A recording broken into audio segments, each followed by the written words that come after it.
Hi, എല്ലാ മാതാപിതാക്കൾക്കും empowering young minds എന്ന നമ്മുടെ യൂട്യൂബ് ചാനലിലേക്ക് സ്വാഗതം.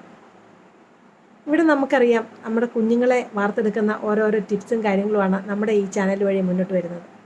ഇന്ന് ഞാൻ നിങ്ങളിലേക്ക് വരുന്നത് എല്ലാ പേരൻസിനും വളരെയധികം വ്യാകുലതയോടും വിഷമത്തോടും അല്ലെങ്കിൽ ദുഃഖിക്കുന്ന ഒരു കാര്യമാണ് കുട്ടികളിലെ മൊബൈൽ അഡിക്ഷൻ എന്നത്. കുട്ടികളിലെ മൊബൈൽ അഡിക്ഷൻ മാറ്റിയെടുക്കുവാനായിട്ട് നമുക്ക് 3 കാര്യങ്ങളിൽ ഒന്ന് കോൺസെൻട്രേറ്റ് ചെയ്താൽ ഒരു പരിധി വരെ നമുക്ക് മാറ്റാൻ സാധിക്കും. ഫസ്റ്റ് വൺ, നമ്മൾ കുട്ടികളുമായിട്ടിരുന്ന ഭക്ഷണത്തിന് ഒന്നിച്ചിരിക്കുന്ന സമയം കണ്ടെത്തുക. അതായത് കുട്ടികൾക്ക് മിക്കവാറും ഉച്ചയ്ക്കൊക്കെ ക്ലാസ് ഉണ്ട്. അപ്പോൾ വൈകുന്നേരങ്ങളിലായിരിക്കും നമ്മൾ മാതാപിതാക്കളും കുട്ടികളും ഒന്നിച്ച് ആയിരിക്കാൻ സാധ്യതയുള്ളത്. ആ സമയങ്ങളിൽ ഭക്ഷണമേശയിൽ നമ്മൾ കംപ്ലീറ്റ് ആയിട്ടും മൊബൈൽ ഒഴിവാക്കുക. അതുപോലെ തന്നെ ആ സമയം കൂടുതൽ കുഞ്ഞുങ്ങളുമായിട്ട് സംസാരിക്കാനും ആശയങ്ങൾ പങ്കിടാനും ഭക്ഷണത്തിൽ കേന്ദ്രീകരിച്ച് ഭക്ഷണത്തിനെ കുറിച്ചുള്ള അഭിപ്രായങ്ങളും കാര്യങ്ങളും ഒക്കെ പറഞ്ഞ് മുന്നോട്ട് പോകുവാനായിട്ട് കുറച്ച് സമയം എടുത്തു തന്നെ ഭക്ഷണം കഴിച്ച് എല്ലാവരും ഇരുന്ന് ഭക്ഷണം കഴിച്ച് ഒന്നിച്ചെഴുന്നേറ്റ് പോകത്തക്ക രീതിയിൽ ഒന്ന് സംവിധാനം ചെയ്യുന്നത് വളരെ നല്ലതാണ്. കാരണം കുട്ടികൾ നമ്മളോടുകൂടി ആയിരിക്കുമ്പോൾ ആ ഒരു മിംഗ്ലിങ് അവർ ഇഷ്ടപ്പെടുന്നുണ്ട്.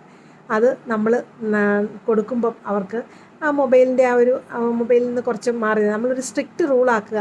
ഭക്ഷണമേശയിൽ മൊബൈൽ പാടില്ല. അത് മാതാപിതാക്കൾക്കും കുട്ടികൾക്കും ഒരുപോലെ ബാധകമാണ്. രണ്ടാമത്തെ കാര്യം എന്ന് പറയുന്നത്, നമ്മൾ മനസ്സിലാക്കുക, മൊബൈൽ അല്ലെങ്കിൽ സ്ക്രീൻ എന്ന് പറയുന്നത് സമയം കൊല്ലികളാണെന്നുള്ളത്. നമ്മൾ ഒരു റീല് കണ്ടു, അതിനുശേഷം അത് സ്ക്രോൾ ചെയ്ത് പോകുമ്പം 100 കാര്യങ്ങൾ നമ്മളിങ്ങനെ കണ്ടുപോകും.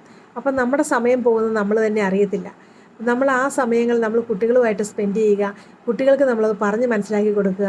നമ്മൾ വല്ലവരുടെയും കാര്യങ്ങളൊക്കെ കണ്ടുകൊണ്ടിരുന്ന് നമ്മുടെ സമയം കഴിഞ്ഞിട്ട് നമ്മുടെ ഓരോരോ ചെയ്യാനുള്ള ലക്ഷ്യങ്ങളിലേക്ക് എത്താനുള്ള ആ സമയമാണ് നഷ്ടപ്പെടുത്തിക്കൊണ്ടിരിക്കുന്നത് എന്നുള്ളത് ചെറിയ ചെറിയ കഥകളിലൂടെയും ഒക്കെ കുട്ടികൾക്ക് പറഞ്ഞു കൊടുക്കുക.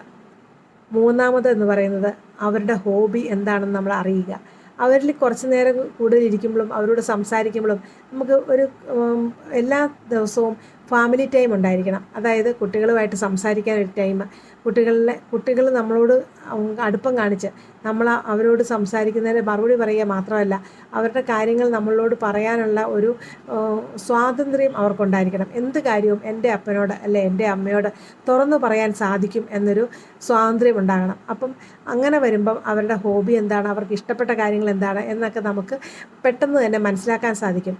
ആ ഹോബികൾ അല്ലെങ്കിൽ ആ ലക്ഷ്യങ്ങളിലേക്ക് എത്താനായിട്ട് അവരെ നമ്മൾ കൈപിടിച്ച് കയറ്റണം. അപ്പോൾ അവർക്ക് നമ്മൾ കൂടെ അവരുടെ കൂടെ ഫസ്റ്റ് ടൈമിൽ നമുക്കിപ്പോൾ ഒരു ചിത്രം വരയ്ക്കാൻ ഇഷ്ടമുണ്ട് എന്ന് കണ്ടാലും അവർ പക്ഷേ മൊബൈലിനകത്തും അല്ലെങ്കിൽ കളികളിലൊക്കെ ഏർപ്പെട്ടിരിക്കുമ്പം അവർക്കത് വരയ്ക്കാനായിട്ട് ഒരു ഇൻട്രസ്റ്റ് കാണിച്ചിരിക്കുക. അപ്പം ചിത്രം വരയ്ക്കാൻ ഇത് വരച്ചിട്ട് നല്ലതാണല്ലോ എന്ന് പറഞ്ഞ് നമ്മൾ അവരെ പ്രോത്സാഹിപ്പിക്കുമ്പം അവർക്ക് പ്രോത്സാഹനം എപ്പോഴും കുട്ടികൾക്ക് വളരെയധികം ഇഷ്ടമുള്ള കാര്യമാണ്.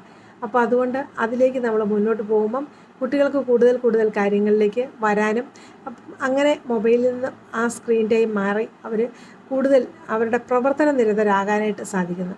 ഈ 3 കാര്യങ്ങൾ മാതാപിതാക്കളൊന്ന് ശ്രദ്ധിച്ചാൽ നമുക്ക് നമ്മുടെ കുട്ടികളെ ഒരു പരിധിവരെ നേടിയെടുക്കാൻ സാധിക്കും.